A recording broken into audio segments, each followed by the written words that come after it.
पातु यो रक्षो शिक्षदसौ प्रभुत्फलकुलं शिक्षत्वरुक्षप्रियः पापावलीपाटनपट्वपाङ्गः श्रीपाणिपद्माञ्चितजानुजङ्घः गोपालबालः कृपया स्वयन्नः श्रीपाण्डुरङ्गो भवतु प्रसन्नः परमात्मने सततमेकरूपिणे दशरूपिणे शतसहस्ररूपिणे अविकारिणे स्फुटमनन्तरूपिणे सुखचित्समस्ततनवे नमो नमः विष्णोर्वक्षस्थिताया स्खलसुरनुतापीतवस्त्राशुभाङ्गी नानालङ्कारदीप्ता नलिनयुगधरा नव्यचन्द्रप्रकाशा क्षित्यां पत्या सहैवावतरति च सदा जन्मदुष्कर्मदूरा यांबा विश्वस्य सा श्रीः सुरतरकुसुमालङ्कृता पातु युष्मान् अभ्रमं भङ्गरहितमजडं विमलं सदा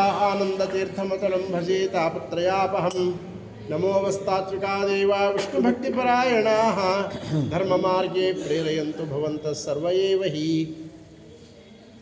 पूर्णप्रज्ञकृतं भाष्यमादौ तद्भावपूर्वकं यो व्याकरोन्नमस्तस्मै पद्मनाभाख्ययोगिने पदवाक्यप्रमाणज्ञान प्रतिवादिमदच्छिदः श्रीमदक्षोभ्यतीर्थाख्यान् उपतिष्ठे गुरुर्मम श्रीमत्त्रैलोक्यभूषणतीर्थगुरुभ्यो नमः चित्रैः पदैश्च गम्भीरैर्वाक्यैर्मानैरखण्डितैः गुरुभावं विजयन्ती भाति श्रीजयतीर्थवाक् यद्वृन्दावनसेवया सुविमलां विद्यान् पशून् सन्ततिं ध्यानं ज्ञानमलल्पकीर्तिनिवां प्राप्नोति शीघ्रं जनः तं वन्दे नरसिंहतीर्थनिलयं श्रीव्यासराट् पूजितं ध्यायन्तं मनसा नृसिंहचरणं श्रीपादराजं गुरुं कंसध्वंसिपदाम्भोज संसक्तोऽहं सपुङ्गवः ब्रह्मण्यगुरुराजाख्यो वर्ततां मम मानसे पदवाक्यप्रमाणज्ञो दुर्मतध्वान्तभास्करः व्यासतीर्थमुनीन्द्रो मे भूयात् ज्ञानसमृद्धये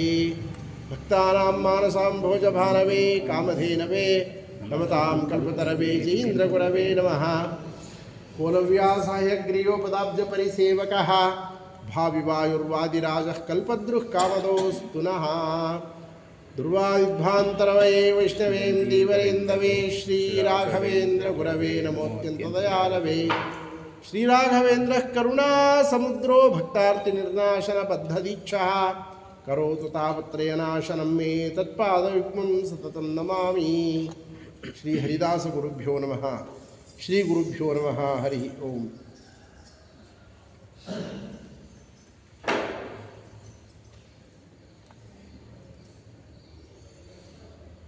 ಜೀವನದಲ್ಲಿ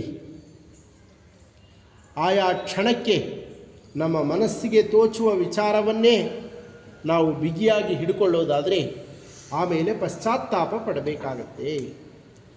ಯಾಕೆಂದರೆ ಮನಸ್ಸಿನ ಲಕ್ಷಣವೇ ಚಂಚಲವಾದ ಸಂಕಲ್ಪ ವಿಕಲ್ಪಾತ್ಮಕಂ ಹಿ ಮನಃ. ಮನಸ್ಸು ಏನು? ಸಂಕಲ್ಪ ವಿಕಲ್ಪ, ಸಂಕಲ್ಪ ವಿಕಲ್ಪ. ಇದನ್ನು ಮಾಡೋಣ, ಇದನ್ನು ಮಾಡೋದು ಬೇಡ, ಹೀಗಾಗಲಿ ಹೀಗಾಗೋದು ಬೇಡ, ಹೀಗಾಗಬೇಕಾಗಿತ್ತು ಹೀಗಾಗಲಿಲ್ಲ. ಈ ರೀತಿ ಸಂಕಲ್ಪ ವಿಕಲ್ಪಾತ್ಮಕವಾಗಿ ಮನಸ್ಸು ಕೆಲಸ ಮಾಡ್ತಾ ಇರುತ್ತೆ. ಆದ್ದರಿಂದ ನಿನ್ನ ಮನಸ್ಸಿಗೆ ಬಂದಪ್ಪ ನಿನ್ನ ಮನಸ್ಸಿಗೆ ಬಂದಿದ್ದು ಮಾಡು ಅಂತಂದರೆ ಅದು ಹಾಗೆ ಮಾಡು ಅಂತನೋ ಮಾಡಬೇಡ ಅಂತನೋ. ನಿನ್ನ ಮನಸ್ಸಿಗೆ ಬಂದಂಗೆ ಮಾಡಪ್ಪ ಅಂದರೆ ಹಾಗೆ ಮಾಡಬೇಡ ಅಂತ. ಅದರದ ಮನಸ್ಸಿನ ಮುಂದಿನ ಪದರವೇ ಬುದ್ಧಿ. ಬುದ್ಧಿ ಏನು ಮಾಡುತ್ತೆ? ಆ ಸಂಕಲ್ಪ ಮತ್ತು ವಿಕಲ್ಪವನ್ನು ವಿಚಾರ ಮಾಡಿ ಯಾವುದು ಸರಿ, ಯಾವುದು ತಪ್ಪು, ಯಾವುದು ನ್ಯಾಯ, ಯಾವುದು ಅನ್ಯಾಯ, ಯಾವುದು ಧರ್ಮ, ಯಾವುದು ಅಧರ್ಮ, ಯಾವುದು ನಮ್ಮ ಶ್ರೇಯಸ್ಸಿಗೆ ಕಾರಣ, ಯಾವುದು ಶ್ರೇಯಸ್ಸಿಗೆ ಕಾರಣವಾಗೋದಿಲ್ಲ ಎನ್ನುವ ನಿಶ್ಚಯವನ್ನು ಮಾಡುತ್ತೆ. ಇದು ಬುದ್ಧಿ. ಅದರ ಮುಂದಿನ ಹಂತ ಅಹಂಕಾರ ಅಂತ. ಅಹಂಕಾರ ಅಂತಂದರೆ ನಾನು ನನ್ನದು ಎನ್ನುವ ಗರ್ವ ಅಲ್ಲ ಇಲ್ಲಿ ಹೇಳುವ ಅಹಂಕಾರ.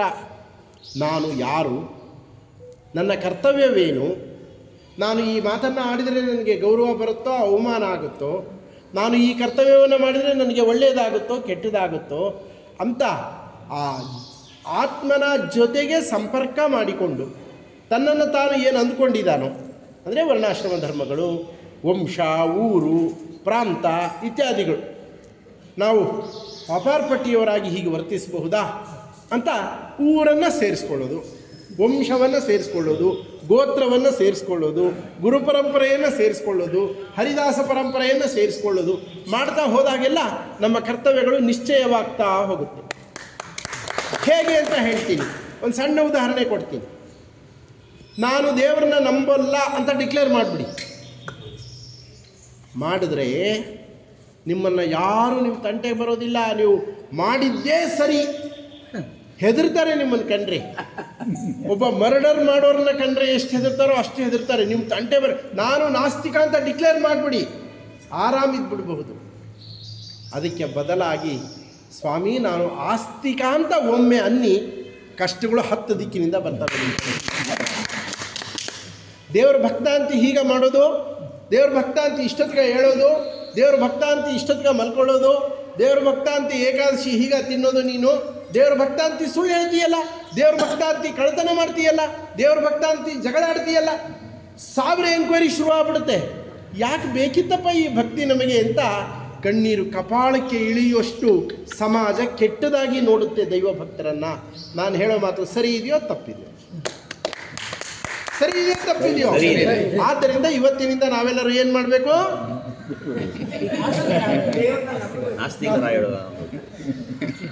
ಅನ್ನುವ ಸ್ಥಿತಿಯೂ ಕೂಡ ಬರುತ್ತೆ ಜೀವನದಲ್ಲಿ ಕಷ್ಟಗಳು ಬಂದಾಗ. ದೇವರು ದೇವರು ದೇವರು ಅಂತ ಇಷ್ಟು ಅಂದ್ವಿ, ಏನು ಮಾಡ್ದ ದೇವರು ನಮಗೆ ಅಂತ ಕೇಳುವಂತಹ ಪ್ರಸಂಗಗಳು ಕರ್ಮವಶದಿಂದ ಸಜ್ಜೀವರಾಶಿಗಳ ಬಾಯಲ್ಲೂ ಬರುವಷ್ಟು ಕಷ್ಟಗಳು ಬರ್ತವೆ. ಅಂತಹ ಪ್ರಸಂಗದಲ್ಲಿ ಏನು ಮಾಡಬೇಕು? ಅಕ್ಷೋಭ್ಯರಾಗಿರಬೇಕು. ನಿನ್ನೆ ಹೇಳ್ತಾ ಇದೆಯಾ ಮಾತನ್ನು. ಹೇಗೆ ಅದು ಅಕ್ಷೋಭ್ಯವಾಗಿರೋದು? ವಾದಿರಾಜ ಗುರುಸಾರ್ವಭೌಮರು ವಿವರಿಸ್ತಾರೆ. ತಾಳುವಿಕೆಗಿಂತ ಅನ್ಯ ತಪವೂ ಇಲ್ಲ. ಇದೇ ದೊಡ್ಡ ತಪಸ್ಸಪ್ಪ. ತಪಸ್ಸು ಅಂದರೆ 2 ವಿಚಾರ. ಒಂದು ಪರಮಾತ್ಮನ ಗುಣಗಳ ಚಿಂತನೆ, ತಪ ಆಲೋಚನೆ ಮಾಡುವುದು ಪರಮಾತ್ಮನ ಗುಣಗಳನ್ನು, ಆತನ ವ್ಯಾಪಾರವನ್ನು. ತಪ ಸಂತಾಪೆ, ಜೀವನದಲ್ಲಿ ಏನು ಕಷ್ಟಗಳು ಬರ್ತವೆ, ಉಪವಾಸವೋ, ನಿದ್ದೆ ಇಲ್ವೋ, ಕೈಕಾಲು ನೋವೋ, ಸಾಲವೋ ಸೂಲವೋ, ಮದುವೆ ಆಗಲಿಲ್ವೋ, ಮಕ್ಕಳಾಗಲಿಲ್ವೋ, ಗಂಡ ಹೋದ್ನೋ, ಹೆಂಡತಿ ಹೋದ್ಲೋ, ಮಕ್ಕಳೇ ಹೋದ್ರೋ, ಏನಾದರೂ ಹರಿಪ್ರಸಾದ ಅಂತ ನಿರ್ಭಯವಾಗಿ ಸ್ವೀಕಾರ ಮಾಡುವಂತಹ ಒಂದು ದಿಟ್ಟತೆಯನ್ನು ಬೆಳೆಸ್ಕೊಂಡ್ರೆ ನೀವು ಬೆಳಗ ಎದ್ದು ಇಷ್ಟು ಭಜನೆ ಮಾಡಿ, ಇಷ್ಟು ಭಗವಂತನ ನಾಮಸ್ಮರಣೆ ಮಾಡಿದ್ದಕ್ಕೆ ಸಾರ್ಥಕವಾಗುತ್ತೆ. ಕೇವಲ ನಾಮಸ್ಮರಣೆ ನಮಗೆ ಸಂತೋಷವನ್ನು ಕೊಡುತ್ತೆ, ಪುಣ್ಯವನ್ನು ಕೊಡುತ್ತೆ. ನಾಮಸ್ಮರಣೆಯ ಅಧಿಕಾರವನ್ನು, ನಾಮಸ್ಮರಣೆಯ ವ್ಯಾಪ್ತಿಯನ್ನು ಚಿಂತನೆ ಮಾಡ್ತಾ ಹೋದಷ್ಟು ನಮಗೆ ಜೀವನವನ್ನು ಎದುರಿಸುವ ಛಾತಿಯನ್ನು, ಧೈರ್ಯವನ್ನು ಕೊಡುತ್ತೆ. ಭಕ್ತಿ ಅನ್ನೋದು ಹೇಡಿಗಳ ಸ್ವತ್ತಲ್ಲ. ಭಕ್ತಿ ಅಂತ ಅನ್ನೋದು ಧೀರರ ಆಸ್ತಿ ಅದು. ಭಕ್ತಿ ನಮಗೆ ಏನು ಕಲಿಸ್ಬೇಕು? ಧೈರ್ಯವನ್ನು ಕಲಿಸ್ಬೇಕು. ಎಂಥ ಧೈರ್ಯವನ್ನು? ಕೇಳಬಲ್ಲವರಿಗೆ ಪೇಳುವೆನು ಸೊಳ್ಳ. ತಾಳ್ಮೆಯ ವಿಚಾರ ಕೇಳಲಿಕ್ಕೂ ಧೈರ್ಯ ಬೇಕು. ಬಿಡಪ್ಪ ನಮ್ಗೆ ಹೇಳಬೇಡಿ, ನಮ್ಮ ಕೈಲಾಗಲ್ಲ ಅನ್ನೋಂಥ ಹೇಡಿಗಳಿಗೆ ಅಲ್ಲ ತಾಳ್ಮೆ. ತಾಳ್ಮೆಯೇ ಇಲ್ಲ ಅಂದರೆ ಭಕ್ತಿ ಇಲ್ಲ. ತಾಳ್ಮೆಗೂ ಭಕ್ತಿಗೂ ಏನು ಸಂಬಂಧ ಅಂತ ಎಸ್ಟಾಬ್ಲಿಷ್ ಮಾಡ್ತಾ ಇದ್ದಾರೆ ಈ ಕೀರ್ತನೆಯಲ್ಲಿ ವಾದಿರಾಜರು. ದುಷ್ಟ ಮನುಜರು ಪೇಳುವ ನಿಷ್ಠುರದ ನುಡಿ ತಾಳು, ಕಷ್ಟ ಬಂದರೆ ತಾಳು. ಕಷ್ಟದ ಯೋಚನೆ ಬಂದ್ರೇ ನರ್ವಸ್ ಆಗಿ ಹೋಗ್ತೀವಿ. ಕಷ್ಟ ನಿಜವಾಗ್ಲೂ ಬರ್ತಾವೆ ಜೀವನದಲ್ಲಿ. ಹೇಗೆ ಬರ್ತಾವಂತೆ ಕಷ್ಟ? ಹೇಳಿದರು, ಕಾಡ ಬೆಳೆದಿಂಗಳು, ಈ ಸಂಸಾರ ಕತ್ತಲೆ ಬೆಳೆದಿಂಗಳು. ಏನಂಥ ಹರಿಶ್ಚಂದ್ರ ಸ್ಮಶಾನವನ್ನು ಕಾಯಬೇಕಾಯಿತು. ಅಂಥ ಶ್ರೀರಾಮಚಂದ್ರ ರಾಜ್ಯವನ್ನೇ ತ್ಯಾಗ ಮಾಡಬೇಕಾಯಿತು. ಅನೇಕ ಚಕ್ರವರ್ತಿಗಳ ನಿದರ್ಶನವನ್ನು ಹೇಳ್ತಾರೆ. ನಮಗಾದರೂ ಕೂಡ ಬರೋದಿಲ್ಲ ಬಿಡು, ಅದೆಲ್ಲ ಪುರಾಣ ಕಾಲದ್ದು. ಈ ಕಾಲದಲ್ಲಿ ಆರಾಮಿದ್ದೀವಿ, ವಿ ಆರ್ ಸೇಫ್ ಅಂತ ಯಾರು ಎದೆ ಮೇಲೆ ಕೈ ಇಟ್ಕೊಂಡು ಹೇಳಲಿಕ್ಕೆ ಸಾಧ್ಯ ಇದೆ? ಯಾವಾಗ ನಮಗೆ ಉನ್ನತಿ ಬರುತ್ತೋ, ಯಾವಾಗ ಅವನತಿ ಬರುತ್ತೋ ಗೊತ್ತಾಗೋದಿಲ್ಲ. ಉಂಟಾದ ಕಾಲಕ್ಕೆ ನೆಂಟರು ಇಷ್ಟರು ಬಂಟರಾಗಿ ಬಂದು ಬಾಗಿಲ ಕಾಯುವರು. ಏನು ಉಂಟಾದ ಕಾಲಕ್ಕೆ? ಟಿನ್ ಉಂಟಾದ ಕಾಲಕ್ಕೆ. ಉಂಟಾದ ತನ ತಪ್ಪಿ ಬಡತನ ಬಂದರೆ ಒಂಟೆಯಂತೆ ಕತ್ತು ಮೇಲಕ್ಕೆತ್ತುವರು. ಒಂಟೆ ಹಿಂಗೆ ಹೋಗ್ತಾ ಇರುತ್ತೆ, ಹಿಂಗೆ ನೋಡೋದೇ ಇಲ್ಲ ಸಮೀಪ ಇರೋರನ್ನ. ಅದರಂತೆ ಎಲ್ಲೋ ನೋಡ್ತಾರೆ ಹೊರತು ನಮ್ಮ ಸಮೀಪದವರು ಅಂತ ಅಣ್ಣ, ತಮ್ಮ, ಬಂಧು ಬಳಗ, ಸ್ನೇಹಿತ, ಗುರು ಯಾವುದೂ ಇರೋದಿಲ್ಲ. ಇದರಿಂದ ತಿಳಿಯೋದೇನು ಅಂತಂದರೆ, ಯಾವುದೇ ಸಂಪತ್ತನ್ನು ದೃಢವಾಗಿ ನೆಚ್ಚಿಕೊಳ್ಬೇಡಿ, ಇದನ್ನೆಲ್ಲ ಬಿಟ್ಟು ಬಾಳಬಲ್ಲೆ ಅನ್ನೋದನ್ನು ಅಭ್ಯಾಸ ಮಾಡಿ ಜೀವನದಲ್ಲಿ ಸಂತೋಷ, ದೀರ್ಘಕಾಲೀನ ಸಂತೋಷ ಸಿಗಬೇಕು ಅಂದರೆ ಯಾವುದೇ ವಸ್ತುವನ್ನು ಆಧರಿಸಬಾರದು, ಯಾವುದೇ ವ್ಯಕ್ತಿಯನ್ನು ಆಧರಿಸಬಾರದು. ಪರಮಾತ್ಮನ ಅನುಗ್ರಹದ ವಿನಃ ಇತರ ದೇವತೆಗಳನ್ನು ಸ್ವಾತಂತ್ರ್ಯನೇ ನಾವು ಆಶ್ರಯಿಸಬಾರದು. ಯಾಕೆ ಆಶ್ರಯಿಸಬೇಕು ಇತರ ದೇವತೆಗಳನ್ನು? ಹರಿಪರಿವಾರತಯ, ಹರಿಭಕ್ತರು ಅನ್ನೋ ಕಾರಣಕ್ಕೆ, ನಮಗಿಂತ ತಾರತಮ್ಯದಲ್ಲಿ ದೊಡ್ಡವರು ಅನ್ನೋ ಕಾರಣಕ್ಕೆ. ಅವರು ಬಿಟ್ಟು ಕೊಟ್ಟರೆ ಹರಿಭಕ್ತಿ ನಮ್ಮವರೆಗೂ ಬರುತ್ತೆ, ಇಲ್ಲಾಂದರೆ ಅವರೇ ಡ್ಯಾಮ್ ಕಟ್ಕೊಂಡು ಕುತ್ಕೊಂಡ್ಬಿಡ್ತಾರೆ. ಮುಂದಿನ ನದಿ ಪಾತ್ರ ಇದ್ದರೂ ಕೂಡ ನೀರು ಹರಿಯೋದಿಲ್ಲ, ಡ್ಯಾಮ್ ಗೇಟ್ ಹಾಕಿಬಿಟ್ರೆ. ಆ ರೀತಿ ನಮಗಿಂತ ಉತ್ತಮರು ನಮಗೆ ಅನುಗ್ರಹ ಮಾಡದಿದ್ದರೆ ಭಕ್ತಿ ಸಿಗೋಲ್ಲ ಅನ್ನೋ ಕಾರಣಕ್ಕೆ ಅವರಿಗೆ ನಮಸ್ಕಾರ ಮಾಡಬೇಕೇ ಹೊರತು ಅವರೇ ಸ್ವತಂತ್ರವಾಗಿ ನಮಗೆ ಅನುಗ್ರಹ ಮಾಡಲಾರರು ಅನ್ನೋದು ಶ್ರೀಮದ್ ಆಚಾರ್ಯರ ದೃಢ ಸಿದ್ಧಾಂತವಾದ್ದರಿಂದ ನಾವು ಒಬ್ಬರು ಇರಲಿಕ್ಕೆ ಅಭ್ಯಾಸ ಮಾಡಬೇಕು. ಎಲ್ಲಿ ಒಬ್ಬರು ಇರೋದು? ಇಂಥ ಓಣಿ ಕಟ್ಕೊಂಡು ಗೋಡೆ ಜಾಯಿಂಟ್ ಕಟ್ಕೊಂಡು ಒಬ್ಬರಿರೋದು ಹೇಗೆ? ಹಾಗಲ್ಲ. ನೆರೆದಿಹ ಬಹು ಜನರೋಳಿದ್ದರೂ ಮನಸ್ಥಿರವಿಡು. ಅಷ್ಟೂ ಜನ ಪೆನ್ನು ಪೇಪರ್ ಇಟ್ಕೊಂಡಿರ್ತಾರೆ, ಅಷ್ಟೂ ಜನ ಫೋನ್ ಇಟ್ಕೊಂಡಿರ್ತಾರೆ, ಪಾಸ್ವರ್ಡ್ ಮಾತ್ರ ಬೇರೆ ಬೇರೆ ಲಾಗಿನ್. ಇಲ್ಲ ಅಂದರೆ ಅಕೌಂಟ್ಗೆ ಆಕ್ಸೆಸ್ಸೇ ಸಿಗೋದಿಲ್ಲ. ಎಷ್ಟು ಕೋಟಿ ಇಟ್ಟಿದ್ರೆ ಏನಂತೆ? ಆದ್ದರಿಂದ ನನ್ನ ಪಾಸ್ವರ್ಡ್ ನಂದೇ ಹೇಗೋ, ನನ್ನ ಲಾಗಿನ್ ನಂದೇ ಹೇಗೋ, ನನ್ನ ಥಂಬ್ ನಂದೇ ಹೇಗೋ, ನನ್ನ ಐಲಿಡ್ಸ್ ನಂದೇ ಹೇಗೋ, ಅದರಂತೆಯೇ ಆಯಾ ಜೀವನ ಯೋಗ್ಯತಾನುಸಾರ, ಜೀವನ ಸಾಧನಾನುಸಾರ ನಮಗೆ ಮುಂದಿನ ಮಾರ್ಗ ಅನ್ನೋದು ಆಗುತ್ತೆ. ಆದ್ದರಿಂದ ಯಾವನೋ ದುಷ್ಟ ಏನೋ ಮಾತಾಡ್ದ ಅಂತ ತಲೆ ಕೆಡಿಸ್ಕೋಬೇಡಿ. ಸಜ್ಜನರು ಮಾತಾಡಿದಾಗಲೂ ಹಾಗೆ ಅಂದ್ಕೊಂಡ್ಬಿಡ್ಬೇಡಿ. ನನ್ನ ಬೈದ ಅಲ್ಲ ದುಷ್ಟ ಮನುಜರ ಪೇಳುವ ನಿಷ್ಠುರದ ನುಡಿ ತಾಳು ಅಂತ ಹಾಗೆ ಮಾಡ್ಕೊಂಡ್ಬಿಡಬೇಡಿ. ಸಜ್ಜನರು ಬೇರೆ, ದುರ್ಜನರು ಬೇರೆ. ಸಜ್ಜನರು ಬೈದು ಹೇಳಿದರೂ ನಮ್ಮ ಹಿತಕ್ಕಾಗಿ ಹೇಳಿರ್ತಾರೆ. ದುಷ್ಟ ಮನುಜರು ಪೇಳುವ ನಿಷ್ಠುರದ ನುಡಿ ತಾಳು ಅಂದಿದ್ದೆಲ್ಲ ಅನ್ಸ್ಕೊಂಡು ಸುಮ್ಮನೆ ಇರು ಅಂತ ಹೇಳ್ತಾ ಇಲ್ಲ. ತಾಳು ಬೇರೆ, ಹೇಳಿತನ ಬೇರೆ. ಆ ಡಿಫ್ರೆನ್ಸ್ ಗೊತ್ತಿರಬೇಕು. ಕಷ್ಟ ಬಂದರೆ ತಾಳು, ಕಂಗೆಡದೆ ತಾಳು. ಕಂಗೆಡುವುದು ಅಂದರೆ ಜ್ಞಾನ ಕಳೆದುಕೊಳ್ಳೋದು, ದೇವರನ್ನ ಬೈಯೋದು, ಹಿರಿಯರನ್ನ ಬೈಯೋದು, ಧರ್ಮ ಬೈಯೋದು, ಸಂಪ್ರದಾಯ ಬೈಯೋದು, ನಾಸ್ತಿಕರಾಗೋದು. ಹಾಗೆ ಮಾಡಬೇಡ. ಆತ್ಮಹತ್ಯೆ ಮಾಡ್ಕೋಬೇಡ, ಓಡಿ ಹೋಗಬೇಡ, ಕಷ್ಟಕ್ಕೆ ಬೆನ್ನು ಕೊಟ್ಟು. ನೆಟ್ಟ ಸಸಿ ಫಲ ಬರುವ ತನಕ ಶಾಂತಿಯ ತಾಳು. ಒಂದು ಡ್ಯೂರೇಷನ್ ಅಂತ ಬೇಕಲ್ಲ.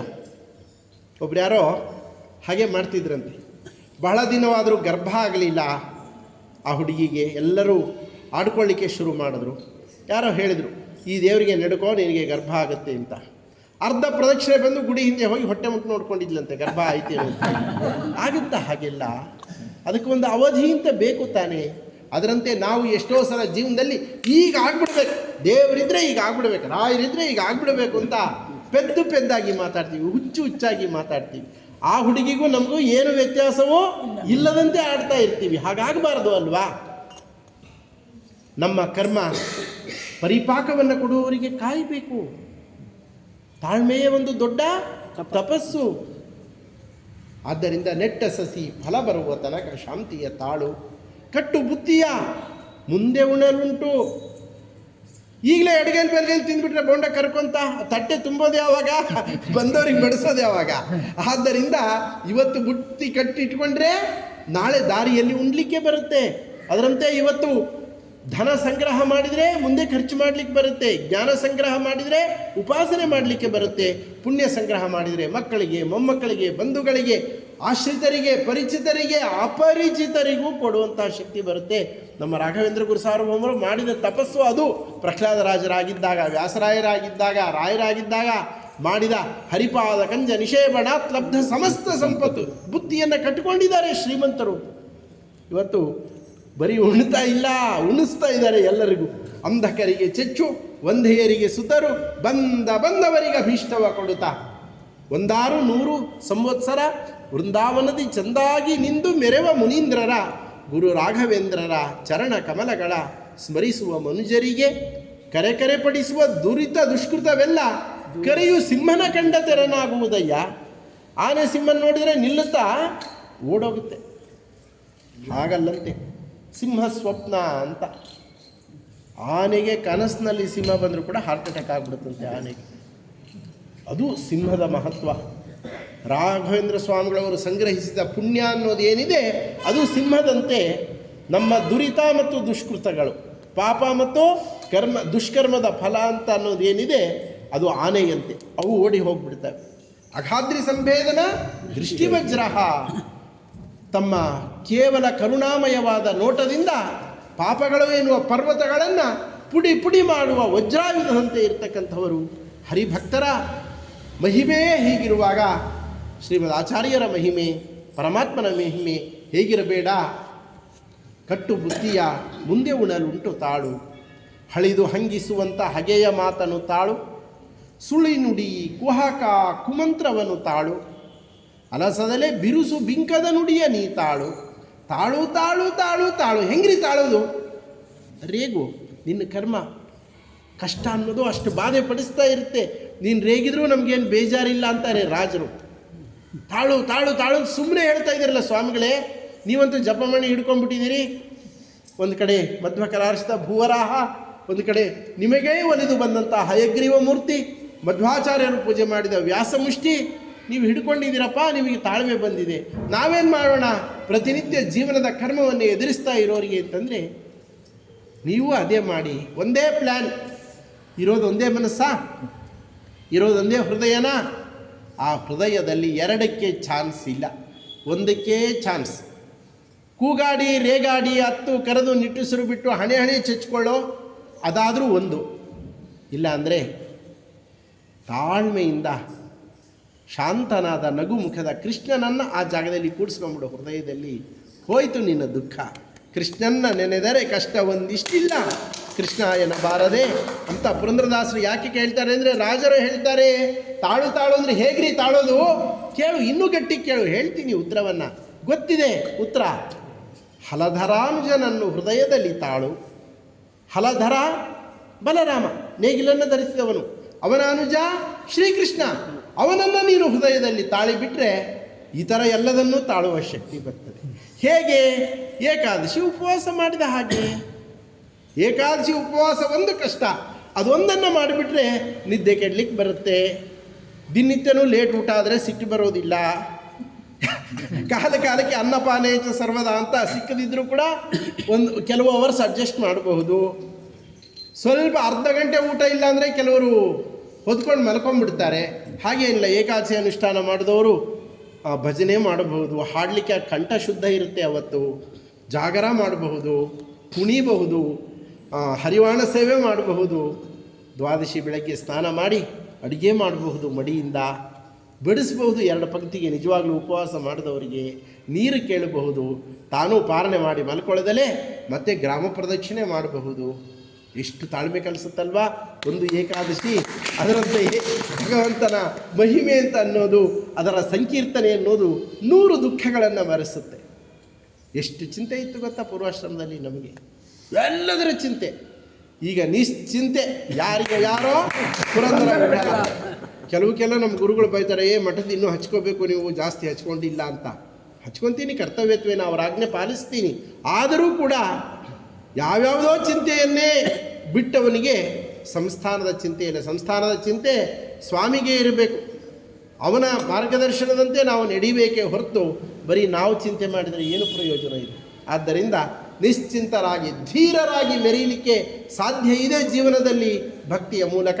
ಆದ್ದರಿಂದ ಕೊನೆಯ ಮಾತು, ಕೊನೆಯ ನುಡಿ ಇಲ್ಲಿ ಇರ್ತಕ್ಕಂಥದ್ದು, ನಕ್ಕು ನುಡಿವರ ಮುಂದೆ ಮುಕ್ಕರಿಸದೆ ತಾಳು. ಯಾರು ನಕ್ಕು ನುಡಿಯುವವರು?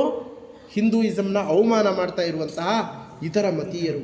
ಇಂಟರ್ನ್ಯಾಷನಲ್ ಫಂಡಿಂಗ್ ಎಂಥ ಮಿಷನ್ಸ್ ಕೆಲಸ ಮಾಡ್ತಾ ಇವೆ ಅಂದರೆ ನಾವ್ಯಾರು ಕ್ಷೇಮದಿಂದ ಮನೆ ಮುಟ್ತೀವಿ ಅಂತ ಗ್ಯಾರಂಟಿ ಇಲ್ಲ. ಅಷ್ಟು ಆಕ್ರಮಣಗಳು ನಡೀತಾ ಇವೆ ನಮ್ಮ ಹುಡುಗಿಯರ ಮೇಲೆ, ನಮ್ಮ ವಿದ್ಯಾರ್ಥಿಗಳ ಮೇಲೆ, ನಮ್ಮ ಪ್ರೀತಿಯ ಮಕ್ಕಳ ಮೇಲೆ, ನಮ್ಮ ಗೋತ್ರವನ್ನು, ವಂಶವನ್ನು, ಮಠದ ಪರಂಪರೆಯನ್ನು ಮುಂದುವರಿಸಬೇಕಾದವರ ಮೇಲೆ ಎಷ್ಟು ದಾಳಿಯಾಗ್ತಾ ಇದೆ ಗೊತ್ತಾ? ಅಂತಹ ವಿಚಾರದಲ್ಲಿ ಬರುವ ಎಲ್ಲ ಕಷ್ಟಗಳನ್ನು ಎದುರಿಸಿ ನಿಮ್ಮತನವನ್ನು ಉಳಿಸ್ಕೋಬೇಕು ಅನ್ನೋ ಮಾತಿದೆ ಅಲ್ಲಿ. ನಕ್ಕು ನುಡಿಯುವರ ಮುಂದೆ ಮತ್ತೆ ನಾವು ಇನ್ನೊಂದಿಷ್ಟು ಎಡವು ಬಿಟ್ಟರೆ ಹಾಸ್ಯಕ್ಕೆ ಕಾರಣ ಆಗುತ್ತೆ. ಅಕ್ಕಸವ ಮಾಡುವರ ಅಕ್ಕರದಿ ತಾಳು. ಸ್ವಾಮಿಗಳೇ, ನಿಮಗೆ ಗೊತ್ತಿಲ್ಲ, ಎಷ್ಟೋ ಸಲ ಅವರೇ ಒಳ್ಳೆಯವರು, ನಮ್ಮವರೇ ನಮಗೆ ಆಗೋದಿಲ್ಲ. ಒಳೊಳಗೆ ಚಾಡಿ, ಒಳೊಳಗೆ ಜಗಳ, ಎಲೆಗೆ ಜಗಳ, ಲೋಟಕ್ಕೆ ಜಗಳ, ತೀರ್ಥಕ್ಕೆ ಕಾಂಪಿಟೇಷನ್, ಮಂತ್ರಾಕ್ಷತೆಗೆ ಕಾಂಪಿಟೇಷನ್, ಇವ್ರಿಗಿಂತ ಅವರೇ ಉತ್ತಮ ಅಂತ ಅಂದುಬಿಡಬೇಡ. ನಮ್ಮವರಲ್ಲ ಇವರು. ಆ ಒಂದು ಕಾರಣಕ್ಕೆ ಅಕ್ಕಸ ಮಾಡಿದರೂ ಕೂಡ ಅಕ್ಕರದೀತಾಳು. ಒಂದಿಷ್ಟು ಸಿಟ್ಟು ಮಾಡ್ತಾರೆ, ಒಂದಿಷ್ಟು ಒರಟಾಗಿ ವರ್ತಿಸ್ತಾರೆ. ಬೇರೆಯವ್ರ ಹತ್ರೆಲ್ಲ ರಾಜಿ ಆಗ್ತೀಯ, ಬೇರೆಯವ್ರ ಹತ್ರೆಲ್ಲ ಬಾಯಿ ಬಾಂಧವರಂತ ಅಪ್ಕೊಂಬರ್ತೀಯ. ನಮ್ಮಲ್ಲಿ ಯಾಕೆ ಒಂದು ಮಾತು ಬರಲಿ ಬಿಡು, ಏನೀಗ? ಅಕ್ಕಸವ ಮಾಡುವರ ಅಕ್ಕರದೀತಾಳು, ಪ್ರೀತಿಯಿಂದ ತಾಳ್ಕೋ. ಪ್ರೀತಿ ಅನ್ನೋದು ನಿನ್ನ ಹತ್ರ ಇದ್ದರೆ ಬೇರೆಯವರು ಮಾಡುವ ದ್ವೇಷವನ್ನು ಒಂದು ಮುಗುಳ್ನಗೆಯಿಂದ ಗೆಲ್ಲಬಹುದು, ನಿಷ್ಕಲ್ಮಶ ಮುಗುಳ್ನಗೆ. ಅದಕ್ಕೆ ಯಾವುದೇ ಹಿಡನ್ ಅಜೆಂಡಾ ಇರಬಾರ್ದು. ದೇವರೇ, ನಿನ್ನ ಸೃಷ್ಟಿಯಲ್ಲಿ ಬಂದ ನಾವೆಲ್ಲರೂ ಕೂಡ ನಿನ್ನ ಮಕ್ಕಳು ತಂದೆ, ನೀನು ಇದೆಲ್ಲದರ ಯೋಗಕ್ಷೇಮ ತಗೋ ಅಂತ ಹೇಳಿ ನಮ್ಮ ಕಡೆ ತಪ್ಪಿಲ್ಲದಂತೆ ನಾವು ನಡೆದರೆ ಎದುರಿಗಿನ ವ್ಯಕ್ತಿ ಚೇಂಜ್ ಆಗಲೇಬೇಕು, ಚೇಂಜ್ ಆಗಿ ಆಗ್ತಾನೆ. ಇದು ನಮಗೆ ಇರ್ತಕ್ಕಂತಹ ಒಂದು ಧೈರ್ಯ. ನಮ್ಮ ಅಕ್ಷೋಭ್ಯ ತೀರ್ಥರು ವರ್ತಿಸಿ ತೋರಿಸಿದಂತಹ ದಾರಿ. ಆದ್ದರಿಂದ ಅಕ್ಷೋಭ್ಯರಾಗಿ ಅಕ್ಷೋಭ್ಯ ಗುಣವನ್ನು ಉಪಾಸನೆ ಮಾಡ್ತಾ ಹೋಗಿ ಆ ಲಕ್ಷ್ಮೀ ನರಸಿಂಹನಲ್ಲಿ, ಶ್ರೀರಾಮಚಂದ್ರ ದೇವರಲ್ಲಿ ಅಕ್ಕಸವ ಮಾಡುವರ ಅಕ್ಕರದೀತಾಳು. ಉಕ್ಕೋ ಹಾಲಿಗೆ ನಮ್ಮ ಕೋಪ ಉಕ್ಕುತ್ತೆ, ಹಾಲು ಉಕ್ಕದ ಹಾಗೆ. ನಾವೇ ಕೆಂಡ ಹಾಕಿದ್ದೀವಿ ಕೆಳಗೆ ಅಲ್ವಾ, ಅದು ಹಾಲು, ಆದ್ದರಿಂದ ಉಕ್ಕುತ್ತೆ. ನೀರಾಯಿದ್ರೆ ಉಕ್ತಿರ್ಲಿಲ್ಲ. ಸಾತ್ವಿಕರಿಗೂ ಕೋಪ ಬರುತ್ತೆ. ಏಕಾದಶಿ ಮಾಡೋರೇ ಜಾಸ್ತಿ ರೇಗಾಡ್ತಾರೆ ದ್ವಾದಶಿ ಬೆಳಗ್ಗೆ ಶುಗರ್ ಡೌನ್ ಆಗಿದ್ರೆ. ಅವಾಗ ಏನು ಮಾಡಬೇಕು? ನೀರು ಹಾಲು ಅಷ್ಟೇ, ಒಂದಿಷ್ಟು ಬೆಲ್ಲನೋ ಸಕ್ಕರೆನೋ ಹಾಕಿ ನೀರು ಕುಡಿಸ್ಕೊಂಡು ತಣ್ಣಗೆ ಕುತ್ಕೊಳ್ತಾರೆ. ನಾರಾಯಣ ಕೃಷ್ಣ, ಆಗಲಿ ಪರವಾಗಿಲ್ಲ, ಇನ್ನೂ ಬೇಳೆ ಬೇಯಬೇಕಾದ ಕುತ್ಕೊಂಡ್ಬಿಡ್ತಾರೆ ಅಲ್ವಾ. ಅದರಂತೆ ಉಕ್ಕಿ ಬರ್ತಾ ಇದ್ರೆ ನಮ್ಮ ಕೋಪ, ಅದಕ್ಕೆ ಸ್ವಲ್ಪ ನೀರು ಹಾಕಿದರೆ ಸಾಕು. ಉಕ್ಕುವ ಹಾಲಿಗೆ ಅದು ಮತ್ತೆ ಸರಿ ಹೋಗ್ಬಿಡುತ್ತೆ. ಉಕ್ಕುವ ಹಾಲಿಗೆ ನೀರ ಇಕ್ಕಿದಂದದೈತಾಳು. ಉಕ್ಕುವ ಹಾಲು ಯಾವುದು? ಸಾತ್ವಿಕ ಮನಸ್ಸು. ನೀರು ಯಾವುದು? ತತ್ವಜ್ಞಾನ ಎನ್ನುವ ಜಲ. ಆ ಜಲವನ್ನು ಹಾಕಿದರೆ ಕಾಮಕ್ರೋಧಾದಿಗಳಿಗೆ ಒಳಗಾಗಿದ್ದರೂ ಕೂಡ ಸಾಧನಾವಸ್ಥೆಯಲ್ಲಿ ಅದು ಸೆಟ್ಲ್ ಡೌನ್ ಆಗುತ್ತೆ.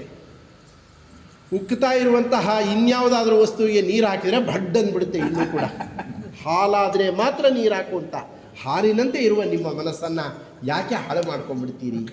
ಯಾಕೆ ಉಕ್ಕಿಸಿ ಕೆಂಡದ ಪಾಲಾಗ್ತೀರಿ? ಅದಕ್ಕೆ ಬದಲಾಗಿ ಪಾಯಸ ಆಗಿ, ಪರಮಾನ್ನ ಆಗಿ, ಶ್ರೀಹರಿಯ ನೈವೇದ್ಯಕ್ಕೆ ಪಾತ್ರವಾಗುವಂತಹ ಒಂದು ಸಾಧನೆಯನ್ನು ಮಾಡಿಕೊಳ್ಳಿ ಅಂತಾರೆ ರಾಜರು. ಎಷ್ಟು ಕರುಣೆ ಅಲ್ವಾ ಅವರಿಗೆ ಭಕ್ತರ ಮೇಲೆ. ಉಕ್ಕೋ ಹಾಲಿಗೆ ನೀರ ಇಕ್ಕಿದಂದೆ ತಾಳು, ಪಕ್ಷೀಶ ಹಯವದನ ಶರಣೂ ಎಂದು ಬಾಳು. ನಂದು ಏನೂ ಇಲ್ಲ ತಂದೆ, ನಿನ್ನದು ಅಂತ ಕಾಯ ವಾಚ ಮನಸ, ಕಾಯೇನ ವಾಚ ಮನಸ ಸಮರ್ಪಣೆ ಮಾಡಿದವನಿಗೆ ಯಾರಂದ್ರೇನು, ಯಾರು ಬಿಟ್ಟರೇನು, ಆದೀತೇನು ಹೋದೀತೇನು. ಈ ಹಿನ್ನೆಲೆಯಲ್ಲಿ ವಿಜಯದಾಸರ ಸುಳಾದಿಯನ್ನು ನೋಡಿ. ಆರಾದರೂ ಛೀ ಎನ್ನಲಿ, ಆರಾದರೂ ಥೂ ಎನ್ನಲಿ, ಎರಡು ಸುಳಾದಿಗಳು ಊದಕ್ಕಿದೆ. ಯಾರ್ಯಾರಿಗೆ ಬಿ ಪಿ ಜೀ ಅಂತ ಏರಿದೆ ಅವರೆಲ್ಲ ಒಂದ್ಸಲ ಚೆನ್ನಾಗಿ ಕೇಳಬೇಕು, ಮನಸ್ಸಿಟ್ಟು ಕೇಳಬೇಕು. ನನಗೇ ಹೇಳಿರೋದು ವಿಜಯರಾಯರು, ನನ್ನ ಉದ್ಧಾರಕ್ಕೆ ಅಂದ್ಕೋಬೇಕು. ನಾರ್ಮಲ್ ಬಂದ್ಬಿಡುತ್ತೆ ನಿಮ್ಮ ಟೆನ್ಷನ್ ಎಲ್ಲ. ಕಿಂಚಿತ್ತು ವಿಕಾರ ಅಂತ ಅನ್ನೋದು ಆಗೋದಿಲ್ಲ. ಮಾನ ಅಪಮಾನ ನಿನ್ನಾಧೀನ ಅಂತ ನಂಬಿದ್ದಂತಹ ಭಗವದ್ಭಕ್ತರಿಗೆ ಯಾರೂ ಏನೂ ಮಾಡಲಿಕ್ಕೆ ಸಾಧ್ಯ ಇಲ್ಲ. ಆದ್ದರಿಂದ ನೀವೆಲ್ಲ ಧೈರ್ಯದಿಂದ ಬಾಳಿ. ಜೀವನದಲ್ಲಿ ಕಷ್ಟಗಳಿಗೆ ಹೆದರಬೇಡಿ, ನಿಷ್ಠುರಗಳಿಗೆ ಹೆದರಬೇಡಿ. ಅದಕ್ಕೆ ಬದಲಾಗಿ ಧರ್ಮ ಮಾರ್ಗದಲ್ಲಿ ನಡೀತಾ, ಹಿರಿಯರು ಹಾಕಿಕೊಟ್ಟ ಮಾರ್ಗದಲ್ಲಿ ನಡೀತಾ, ಮುಂದಿನ ತಲೆಮಾರು ನಿಮ್ಮನ್ನು ಪೂಜ್ಯ ಸ್ಥಾನದಲ್ಲಿ ಇಟ್ಟು ನೋಡಬೇಕು. ನೀವು ಯಾವ ಆಶ್ರಮದಲ್ಲೇ ಇರಿ, ಎಲ್ಲರೂ ಸನ್ಯಾಸನೆ ತಗೋಬೇಕು ಅಂತ ಏನಿಲ್ಲ. ಗೃಹಸ್ಥರಾಗಿದ್ದರು, ಗೃಹಿಣಿಯರಾಗಿದ್ದರು, ಬ್ರಹ್ಮಚಾರಿಯಾಗಿದ್ದರೂ ಕೂಡ ಒಳ್ಳೆಯ ಜೀವನ ಮಾಡಲಿಕ್ಕೆ ಬರುತ್ತೆ. ಸರ್ವವರ್ಣಾಶ್ರಮೈ ವಿಷ್ಣು ಏಕ ಏವೇಜ್ಯತೆ ಸದಾ. ಸರ್ವವರ್ಣಾಶ್ರಮಗಳಿಂದಲೂ ಕೂಡ ವಿಷ್ಣು ಒಬ್ಬನೇ ಪೂಜ್ಯನಾಗಿದ್ದಾನೆ. ಆದ್ದರಿಂದ ನೀವೆಲ್ಲರೂ ದೈವ ಭಕ್ತರೇ ಆಗಿದ್ದೀರಿ. ಏನು ಒಂದು ಉತ್ತಮ ಸಂಸ್ಕೃತಿಯನ್ನು ಹರಿನಾಮ ಸಂಕೀರ್ತನೆಯ ಉತ್ತಮ ಸಂಸ್ಕೃತಿ, ಒಂದು ಐಕ್ಯಮತ್ಯವನ್ನು ಉಳಿಸಿಕೊಂಡು ಯಾವುದೇ ಭೇದ ಭಾವ ಇಲ್ಲದಲೇ ಎಲ್ಲರೂ ಒಂದು ಮನೆಯವರಂತೆ ಇದ್ದೀರಿ. ನೋಡಿ, ನಮ್ಮ ಕಣ್ಣು ಪಾವನವಾಗಿದೆ, ನಮ್ಮ ಹೃದಯ ತುಂಬಿ ಬಂದಿದೆ. ನಿನ್ನೆ ಹೇಳಿದ ರೀತಿಯಲ್ಲಿ ಇದು ಬಹಳ ದೊಡ್ಡ ಸಂಪತ್ತು. ಇದಕ್ಕೆ ಬೆಲೆ ಕಟ್ಟಲಿಕ್ಕೆ ಸಾಧ್ಯ ಇಲ್ಲ. ಇದರ ಬೆಲೆಯೇ ಗೊತ್ತಿಲ್ಲದಲೇ ಇಂತಹ ಅಮೂಲ್ಯವಾದಂತಹ ಗುಣಗಳು ಅನ್ನೋ ರತ್ನವನ್ನು ನಿಮ್ಮ ಹಿರಿಯರು ನಿಮ್ಮ ಹೃದಯದಲ್ಲಿ ಇರಿಸಿದ್ದಾರೆ, ನಿಮ್ಮ ಕೈಯಲ್ಲಿ ಇರಿಸಿದ್ದಾರೆ. ಇದೆಲ್ಲದರ ಪುಣ್ಯ ಆ ತಲೆಮಾರಿಗೆ ಸಲ್ತದೆ. ಯಾರು ನಿಮ್ಮನ್ನು ಮುದ್ದಿಸಿ, ಬೈದು, ಹಂಗಿಸಿ, ಭಂಗಿಸಿ ಹೀಗೇ ಇರಬೇಕು ಅಂತ ನಿಮ್ಮನ್ನು ಟ್ರೈನ್ ಅಪ್ ಮಾಡಿದರು, ನಿಮ್ಮ ಮನಸ್ಸಲ್ಲಿ ಉಳಿಸಿದ್ರು, ಅವರು ಯಾರು ಬದುಕಿದಾರೋ, ಯಾರು ಪರಲೋಕಕ್ಕೆ ಹೊರಟೋಗಿದ್ದಾರೋ ನಮಗೆ ಗೊತ್ತಾಗಲ್ಲ. ಅವರು ಯಾವ ಲೋಕದಲ್ಲಿದ್ದರೂ ಅವರು ನೆಮ್ಮದಿಯಿಂದ ಇರಲಿ, ಅವರು ಸುಖವಾಗಿರಲಿ, ಅವರು ಸದ್ಗತಿಯನ್ನು ಹೊಂದಲಿ. ಯಾಕೆಂದರೆ ಇವತ್ತು ಮರದ ಹಣ್ಣನ್ನು ನಾವು ತಿಂತಾ ಇದ್ದೇವೆ.